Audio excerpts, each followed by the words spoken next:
Alright guys, well here I have a 4T65E 4T65E 2006. General Motors are easy tags, you know, to identify. The first number is always the year model. We're going to do a basic teardown on this. It was slipping in second gear, and I mean the fluid smells pretty burned up. The first thing that we're gonna do, like always, you know, take everything from the outside. This one doesn't have a transmission range sensor here on the outside any longer. The transmission range sensor is on the inside of the transmission. We have our vehicle speed sensor here, our VSS.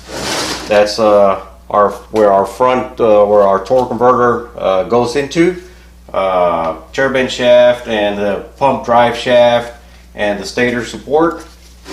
Alright, well, to begin with, we're going to remove the torque converter clutch O-ring here. Remove this O-ring. Take this thing out of the way. Little O-ring. Get that out of the way. We're going to get our hammer and we're just going to tap on this, get it loose. There we go. Get it loose a little bit, and then we're going to get some pliers and hold down the servo cover. This is our reverse servo.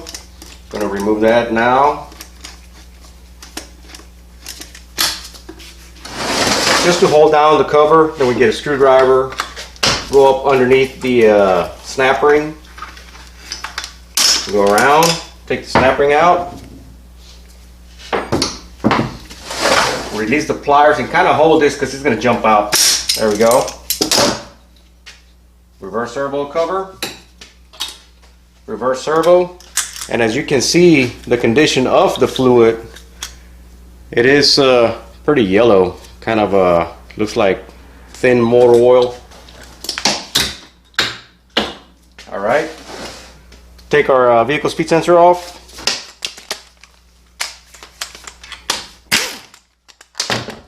Kind of twist it a little bit. Sometimes the O-ring gets stuck on the aluminum, just kind of twist it and then it comes out. This one came out fairly easily. And you can see on the speed sensor, it's got it's a magnetic sensor, right? So it's going to have a little bit of a fine metal attached to it, you know, to the speed sensor.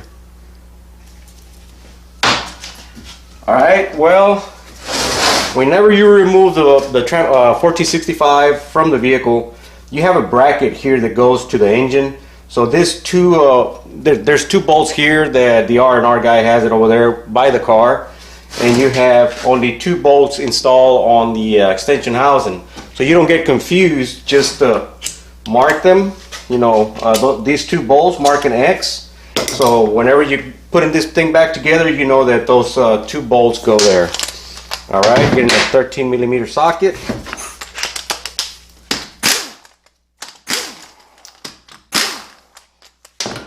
To 13mm. Tap. Extension housing comes out. Now this will come all the way out if you take the axle snap ring off. On some 4T60E, this is a 4T65. The differential won't come out because it has a bearing in there, and it won't come out that way, but this one will. Just kind of pull on it. There we go. So you want to take this snap ring out for it to slide out.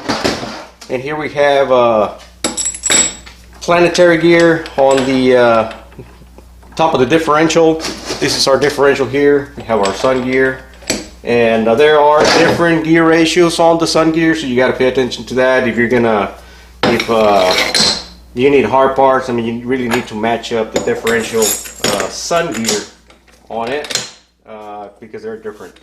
Also, the reluctor, they are different. This is a 30 teeth reluctor ring, and there is a 30 on there. I'm not sure the camera's picking this up, but there is a 30 stamp on it. out of the way. So we got our differential removed. Here's extension housing O-ring. All right, we already removed our torque converter clutch O-ring. If you don't install that, you're not gonna have a torque converter clutch apply. And these studs right here on this model, it looks like they're not used, but on some models you have wiring harnesses going through it, like the Volvo 4T65. You really need the studs where they come out, and we're gonna do the same thing here.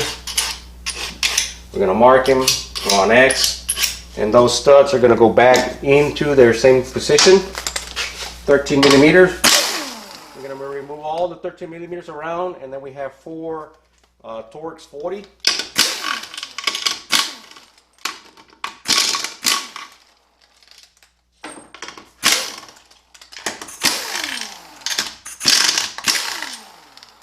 This is actually our side cover. There's a mount that goes here on the driver's side of the vehicle. It's a transaxle.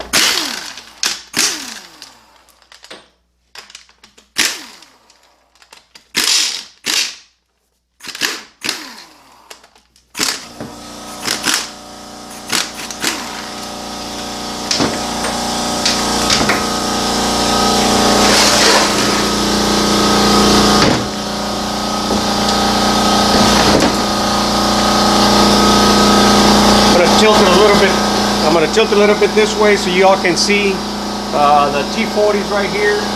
You got to clean it up.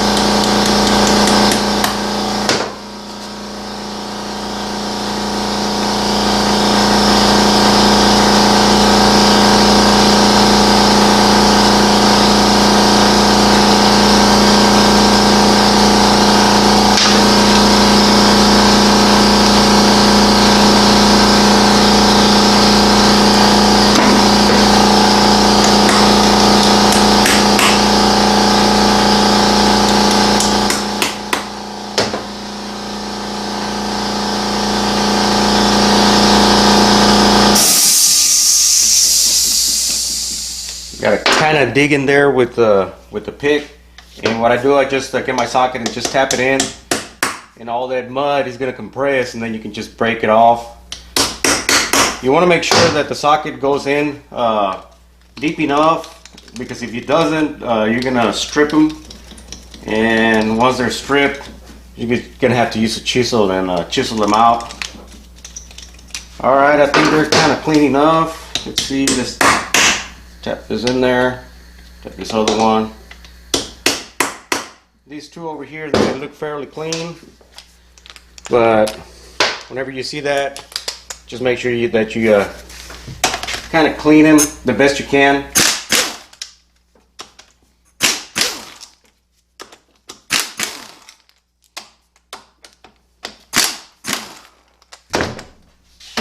Okay, so now our side cover can be removed. Just pull up on it. We have one more bolt. I'm going to lay it to the side. There we go.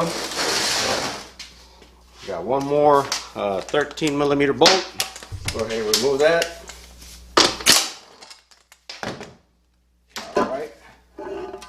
And it falls off. As you can see, the color of the fluid looks kind of yellowish, looks like motor oil, and it smells a little bit burnt. That's just overheated fluid. That is the way that the fluid looks when it gets real overheated. Okay, electronics on this unit. We have a pressure switch manifold. This one only has one pressure switch in here. Earlier models have it's a bigger pressure switch manifold, has more switches. This is just a one wire or one switch pressure switch manifold. We have 2 shift solenoids, on-off solenoids. We have our transmission range sensor right here. On the earlier models, it was outside, you know, neutral safety switch. Some of you guys know it by that name. This is our pressure control solenoid. This is our torque converter clutch solenoid. It's a pulse width modulated solenoid. Here we have our input speed sensor or turbine speed sensor, and our temperature sensor down here. So that's basically all the electronics in here. Our fluid pump is right here. Let's go ahead and carefully remove this gasket. This gasket does not come in the kit, so and it's a reusable gasket. So if it comes out in good condition, in good shape, you can reuse this. Otherwise, I mean, it's a $75 gasket, so kind of be careful with it. All right, let's go ahead and disconnect our electrical connectors. And did you see that? They get brittle. The plastic get brittle, and it breaks off. So kind of be very, very careful trying to disconnect these things. Now that broken tab here, locking tab, it's okay. It can be reused. This is for a pressure control solenoid, and it goes in kind of snug. Just kind of you know, put a tie down and, you know, affix something to it so that it won't be loose. There's actually no vibrations here. It's not going to become undone. I know there's a lot of fear, some of you guys that think that they're going to become disconnected. They won't. I mean, as you see here, I'm pulling pretty good. There we go. So I mean, this is a fairly tight connection. Or if you want to, just get a new internal harness. They are available new. Aftermarket, I think Rostra makes them. You can get OE style temperature sensor, and then it's just attached. This one here is just clipped on. There we go, it's just clipped on. So basically we only have one broken tab. The rest of them, they came out fairly easily. Set that to the side. We have an inverted Torx bolt right here. No big deal. 8mm socket. It comes right out. All right. Well, I got my 8mm socket here. It comes right out. There we go. If you want to purchase the socket for that, I mean, you know, go right ahead, but it's not needed. All right. Let's go ahead and remove our pump here first. We got two 13mm and the rest of them are 10.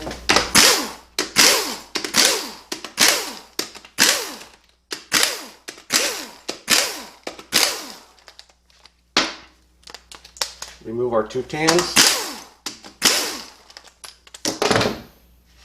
Now in earlier models, the paper gasket, the channel plate gasket, that's what they're called. These two bolts sometimes would be loose from factory, and or not torqued properly, and they had a paper gasket, and on the they still make them with paper gaskets. You tear down one of these units and it still has paper gasket, but there's a updated channel plate gasket that it's metallic, and what used to happen is that the gasket would rip and it would leak out of the breather. You know, it was spraying fluid all over here, and then it would just, I mean, just gush out of the breather, and the breather's right here. I mean, if you can see that, that's our breather. All right, let's go ahead and remove our pump. This is a vane type pump, vane type. As you can see there, the vanes, you know, like a 4L60E. I got a 4L60E teardown and rebuild videos. I got both of them, the teardown and the rebuild. And I mean, you can see the vanes. It's got a rotor in there and it's got vanes. This is pressed together. I'm going to take it apart, but not now. Let's go ahead and just dig into the inside of the barrel of the case and start getting everything out, and check out, see what actually is burned on this unit. Get this thing out of the way. Pump bolts over there. Pump right here. Okay, so we got two T30 or Torx T30s here. We'll remove these two bolts here to take the valve body off. You don't have to remove the pressure switch manifold if you don't want to, but we're going to remove it so you can take a look at it. So basically these two bolts are attached to the channel plate. They go through the valve body, and this bolt right here, it's attached to the valve body, and it's a hold down bolt for the pressure switch manifold. And it's just a pressure switch here. Fluid pressure goes out through that hole, and pressure goes in, compresses that switch, and it closes that switch. Some of them are normally open, some of them are normally closed. We'll get our voltmeter and see which one this is, normally open or normally closed. Alright, since I got my 8mm socket, I already got this removed. Get that one. Let's get our 10.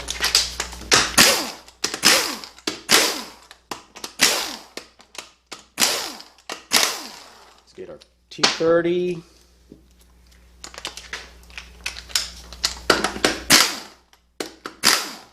Alright. One more 10 and a 13. This 13mm bolt right here, make sure that it is tight. This one goes all the way to the center support, and if it's loose, it's going to be separated from the channel plate, and it's going to leak fluid. It's going to probably not have second gear. It's going to have missing gears. Alright, 113 inverted Torx. Get all our 10s, the 2 Torx, and the other 8. Alright, there's 4 check balls on the channel plate. Kind of, when you remove this, kind of hold the separator plate with the valve body. Kind of wiggle it. And this should come right off. There we go. Check ball fell off. 2 check balls fell off. We have a guide pin right here. This one goes here in that position. Let me pick up this 2 check balls. It's got 4 check balls. One goes here, one goes here, one goes there, and one goes here. 1, 2, 3, 4 check balls. We got this guide pin. Let's go ahead and get them out. 4 check balls. Our pump drive shaft. This end goes into the torque converter, and this end goes into our pump.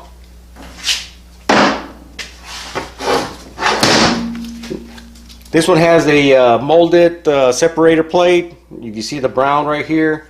The gasket is molded into the plate. It can be reused as it is, or you can get a new separator plate. Sometimes the check balls will eat the plate up, and they will cross from one side to the other. Very common on Volvos. Volvos have the same thing, molded separator plate, and they do have that problem. So it's best, to just go ahead and replace it. Let's go ahead and just lift it up. It has 2 tabs here that hold down the plate, plastic. Go ahead and remove those. You don't want to lose them. You have 2 screens, 2 little thimble screens, one here, one here. Those screens are for the shift solenoids. Shift solenoid screens. We got more check balls here in the valve body. We have 2 large check balls, 1 and 2. And we got 1, 2, 3, we got 4 regular size check balls.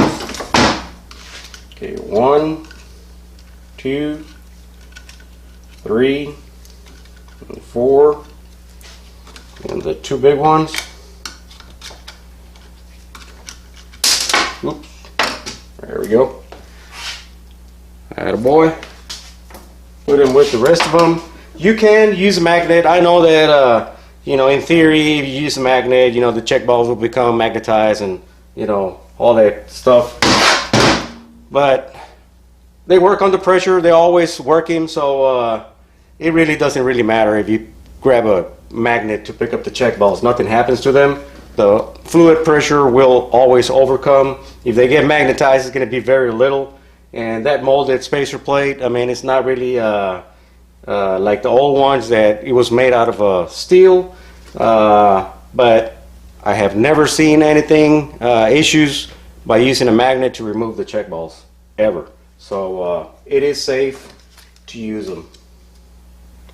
Okay, I see that I have a valve completely stroked on the on position, which is this one here. We'll tear down the whole unit, and we'll come back to this valve. Sometimes they get real wore out and the anodization of the valve falls off, and when that happens, valve body needs to be replaced.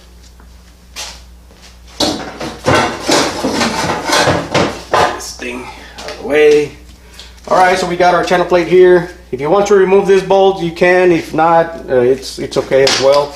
We're going to remove it so that you can see how the manual valve is attached to the linkage. So we have our D10 roller here. That's a little roller, and this is what clicks, click, click, click, click when you go into through the gears. Now there is a little cage wire here on the manual valve. Let me get the transmission closer. I don't want to zoom in on the camera and zoom out. I mean, look at my hands. So I'd rather just get the transmission closer to you. So you get the spring back, down, and out. And there we go. We have our manual valve detached. And this one you just pull up and it comes off like that. Don't forget to install this, because it depends on where it's going to be. The manual valve is going to be stuck. It's probably going to be forward only, or maybe it's not going to move at all. You're going to go through the gears and nothing will be there. Just be careful. Alright, transmission range sensor. Manual valve wants to come out. Let's go ahead and remove our channel plate here. There is a Torx down here. Let's go ahead and take the Torx out first. Right here. Torx 30. Get that out of the way. Let's get our 8mm off. Got one here. Got another one right here. One here. 1, 2, 3, 4. Alright, 4 8s. Get our 10mm. Now, these 3 bolts right here, sometimes they are very, very, very tight. If you go with your impact, it doesn't want to come out, get your, you got to beat it out. You got to make sure that they become loose.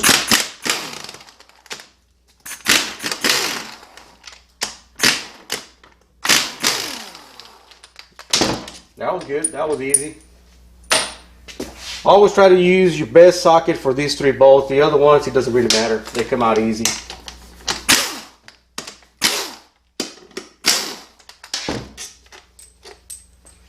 Alright. Get your screwdriver and just kind of start prying. Start prying and start praying. Alright. Go ahead and take our manual valve and just take it completely out of the channel plate. Don't want to damage that. Okay, so the first frictions that you're going to see here underneath the channel plate are the 4th clutch. It's 2 clutches. Now this steel, see the discoloration? That is normal. All this around, that is the way this steel looks like. This is not normal. This little heat mark right here, that's a heat mark. But they are, they look kind of funky looking, but that's the way they are. That's the way they are made. So these steels are good. The frictions, they look kind of a good shape. Really.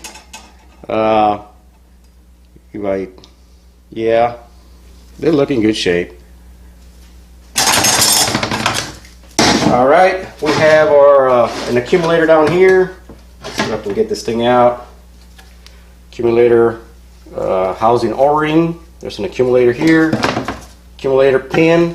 You want to make sure you get it out, remove it. Sometimes the accumulator springs break, so you want to get them out. And there's one inside the other. They go here.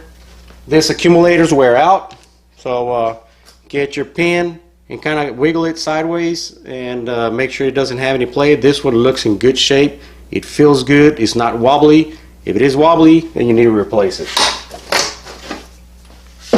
Get out of the way. This is our channel plate. Now right here, you got to inspect this sleeve. That sleeve right here is available separately. Two O-rings. They work here. Sometimes the bearing wears out and it digs the grooves into the sleeve. So if that happens, if that has happened, this is available separately, so you can replace just this sleeve here, you know, on the channel plate. We have two guide pins here, or dowel pins. Can remove them.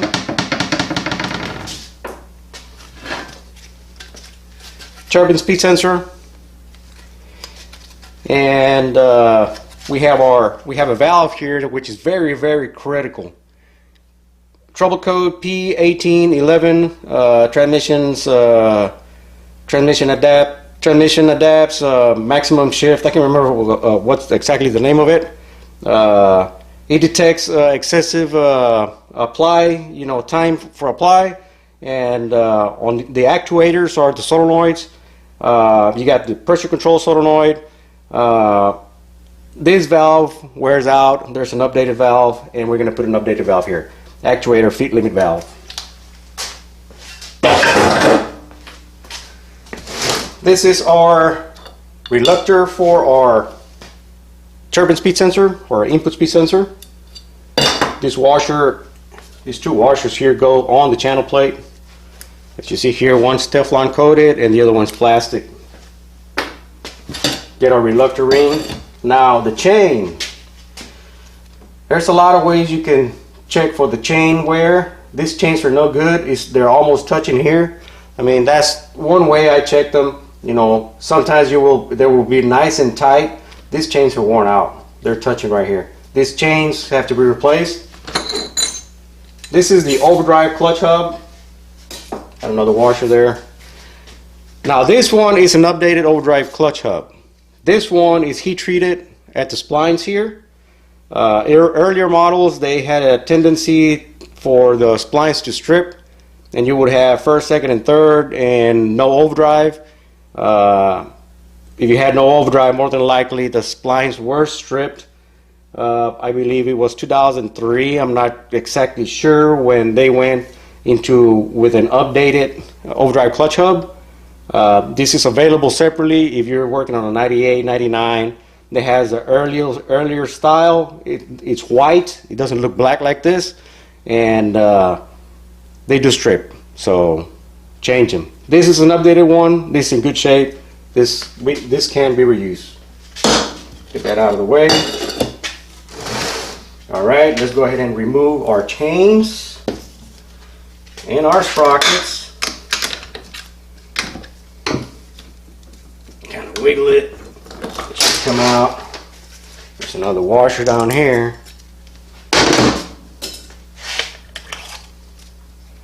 Got two oil dam deflectors here.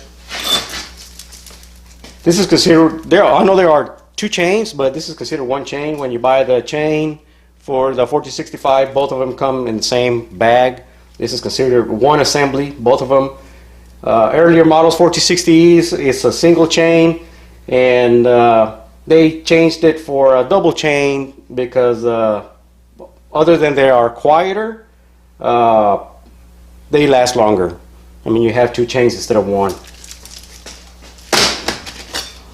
All right, go ahead and get our drive sprocket here. That's our drive sprocket support on the inside, and on the other side is the stator support for your torque burr. There's another washer inside here, plastic washer. You got 2 sealing rings here. Whenever this bearing here wears out, it digs into that sleeve that I was talking to you about on the channel plate. Now there are different setups for sprockets here. This is the drive sprocket and this is the drive and driven. 35 and 35 is the most common, but you have one that's supercharged, and I mean, they do change. So if something of those went out, this bearing goes out, it actually damages the sprocket support from the inside. So if that has happened, then you need to get new ones, and you want to make sure that you count the teeth on it and get the correct one. Let's go ahead and get this.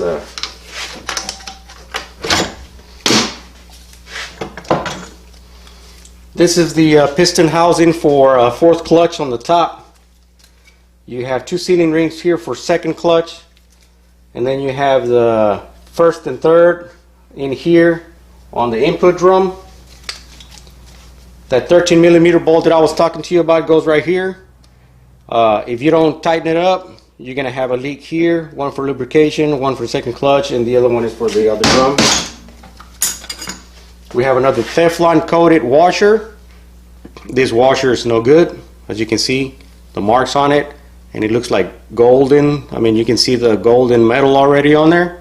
So this needs to be replaced.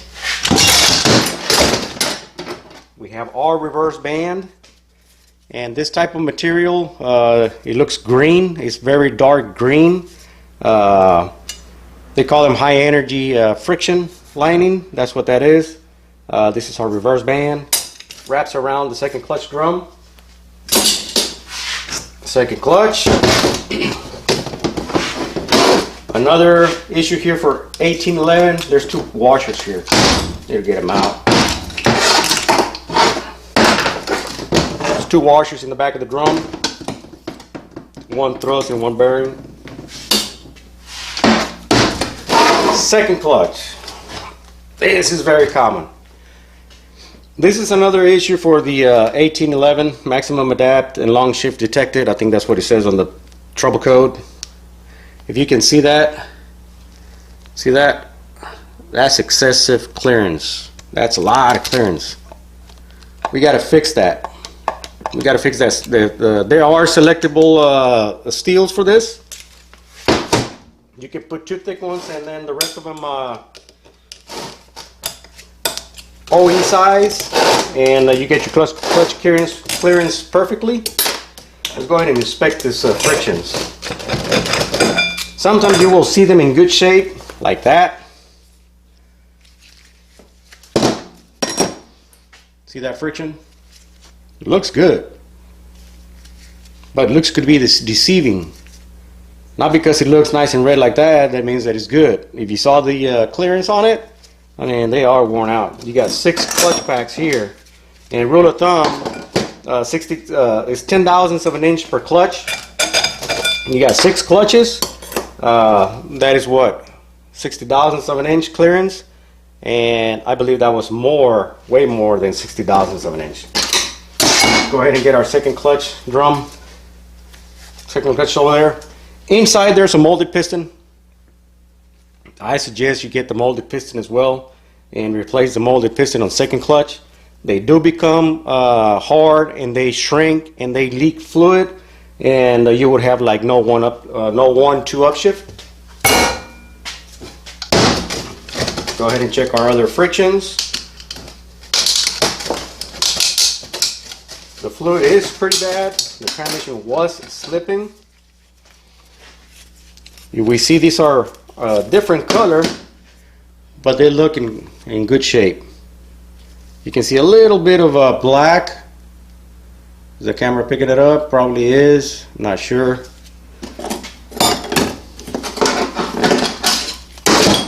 And then we have some single-sided frictions here.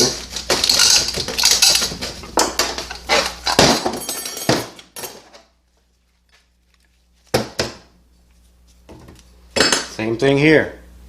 Although they are a little dark, actually. I mean, It's just the age, but they're not burnt up.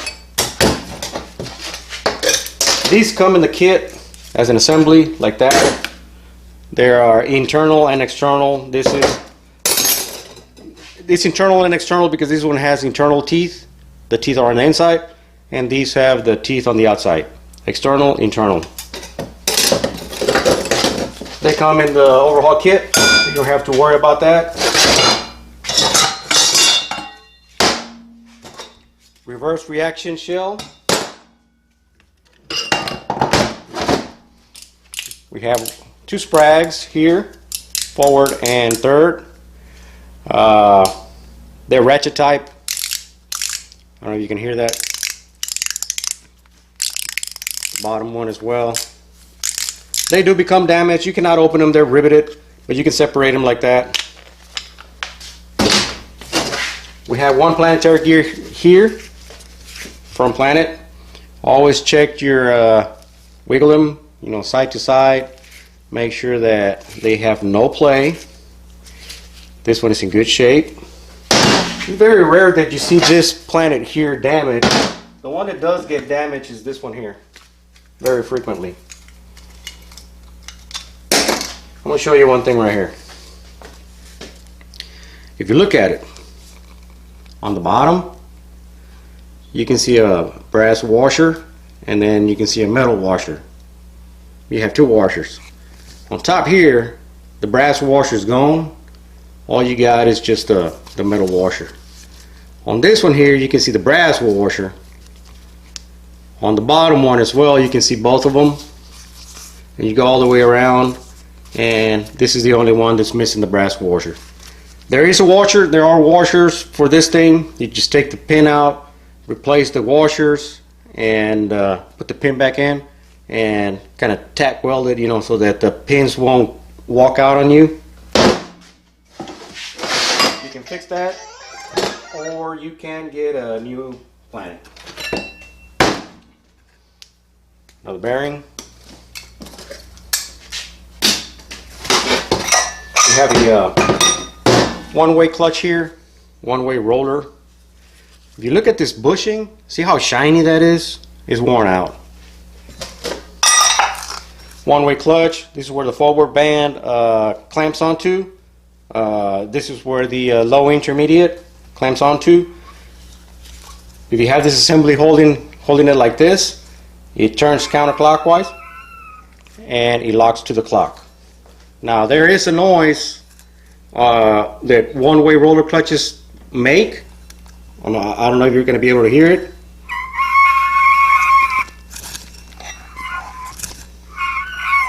That is considered normal.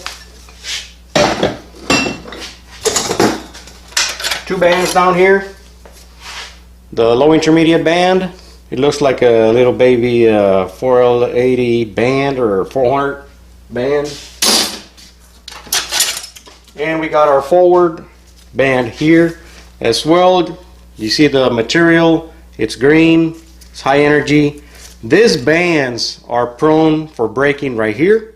Whenever the band breaks from here, at the apply point where the servo applies the band, you will have no forward engagement at all. I mean, you can probably put it in manual low or manual first or manual second, and it will probably try to move. But whenever that happens, this band already snapped. Alright, so we got our differential planetary carrier in there. Let's go ahead and get a long screwdriver. Alright, the hose got caught on the tripod. So there you go. You see the snap ring down there? We take that snap ring out.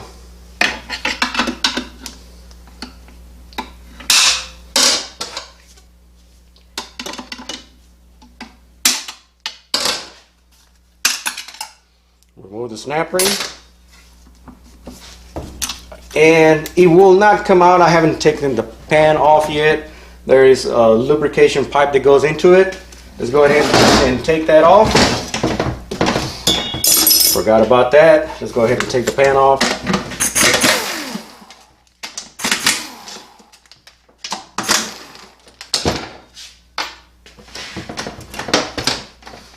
Here's our pan.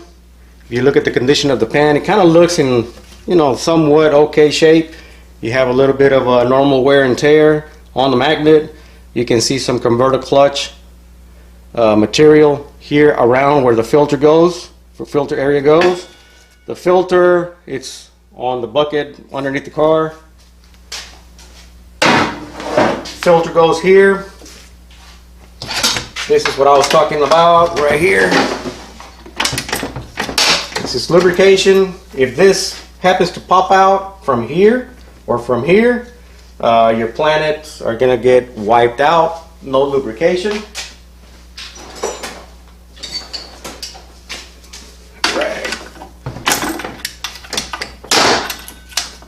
Sonex makes a bracket, a hold down bracket that goes in between those two pipes, and it holds them down so it won't come out, so you won't have that issue.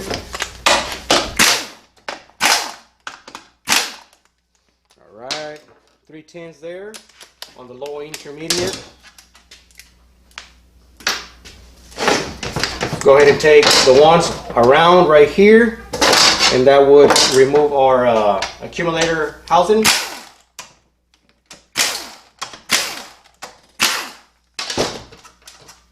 Eight millimeters.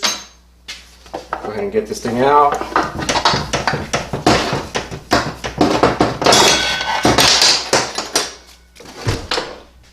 The good thing about this here on the accumulator housing is that it is marked. That's the 1-2 accumulator, and that's a 2-3 accumulator.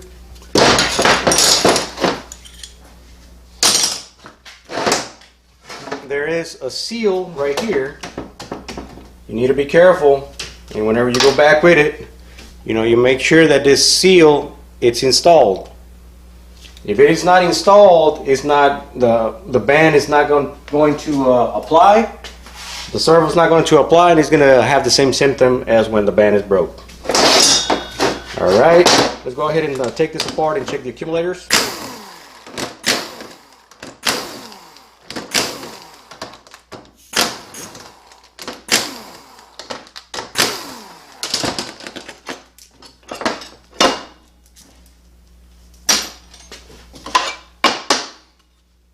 That's our cover.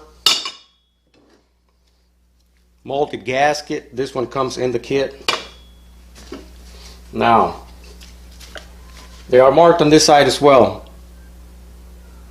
2-3 and 1-2. See that? The 2-3 accumulator takes the thicker or the heavier spring. The 1-2 accumulator takes the smaller spring.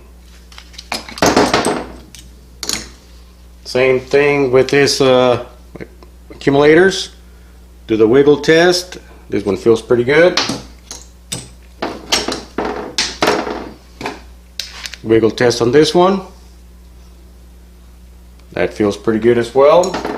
They are available separately. You can get this all 3 accumulators. You can actually get all 3 of them. I mean, I always put all 3 of them, knowing that they do wear out. And it depends on the warranty that you're going to give your customer.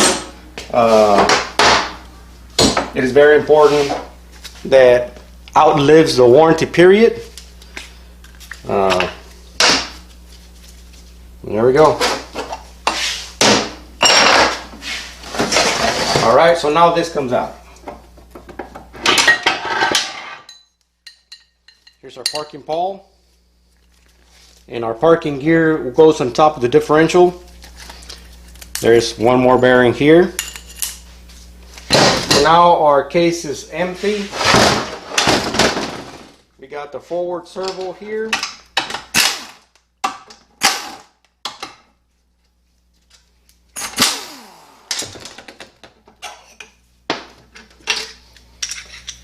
Forward servo. There's some updated lip seals for the forward and reverse servos. As you can see here, the lip's kind of short. The updated lip seal, it's got the longer lip. Sometimes with wear, the lip kind of rolls, this type of lip.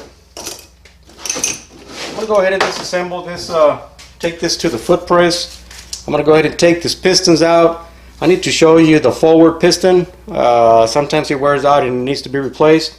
sometimes the lip seal, the inner lip seal gets cut. And if it does get cut, there is actually an updated one that comes on the shift kit.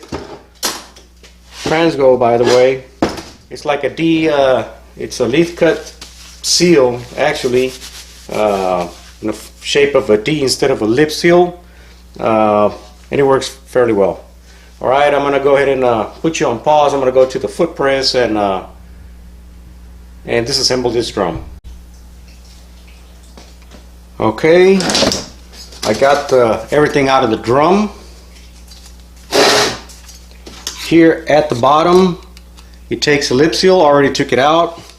And then it takes another lip seal up here. I have already removed that as well. This is the lip seal that goes on the forward drum. It's a short lip. The new one comes with the longer lip. And this lip here, it rolls sometimes and you will have no forward engagement. Sometimes the piston will wear out and it would tear the lip on this lip seal. Same thing with this. The updated one that comes in the kit has a longer lip. As you can see that the lip is real small, real short. It's just plain wore out. I mean, short lip as well. Now the problem here, let me go ahead and just wipe this thing off a little bit. The issue on some units, the piston wears, so you gotta kind of see how shiny this is right here. Now, I don't know if the camera is picking that up, but there's a little line, but there is no groove. There's a shadow there that looks like wear. So you got to go all the way around and check it. And this piston looks in good shape. This is reusable. Sometimes you will see on one side, and you can feel it with your fingernails. If you can feel it with your fingernails, the piston is no good and it needs to be replaced. Here's a molded piston. This piston comes in the kit. If you order the kit with molded pistons, there's two molded pistons in this unit. This here and the one for second clutch. Second clutch is a must to install, so it's best just to get the overhaul kit with molded pistons. Alright, 1465 basic teardown on this unit. And I mentioned I was going to show you something on the valve body. I'm going to go ahead and put you on pause, get that valve out, and see what it looks like.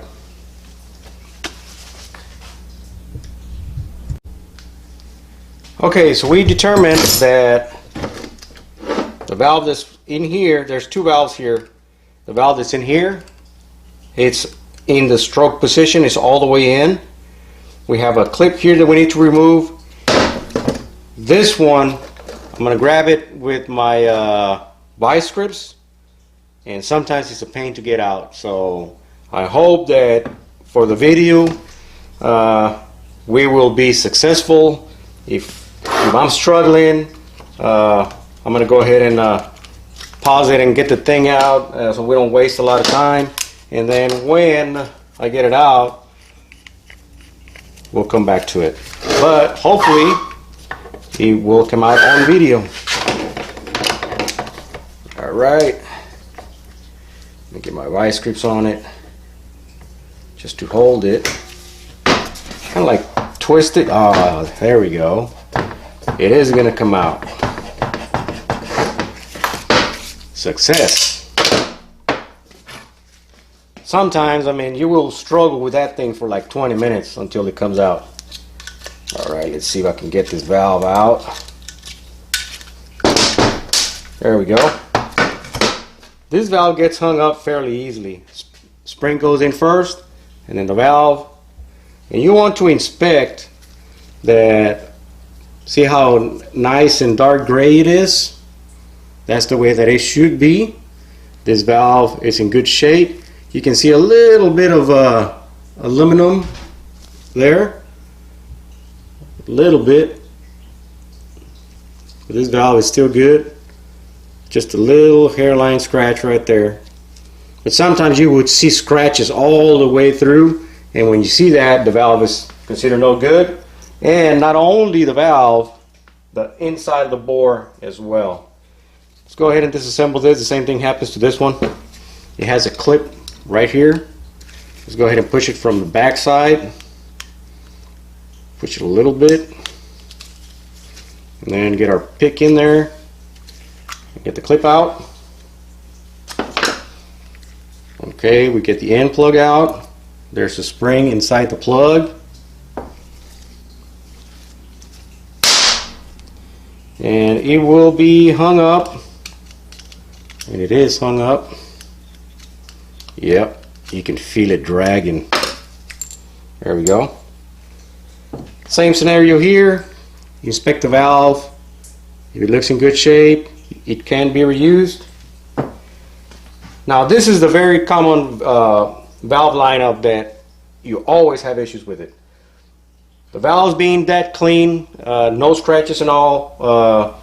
Run your bench buddies through the bore and they will work.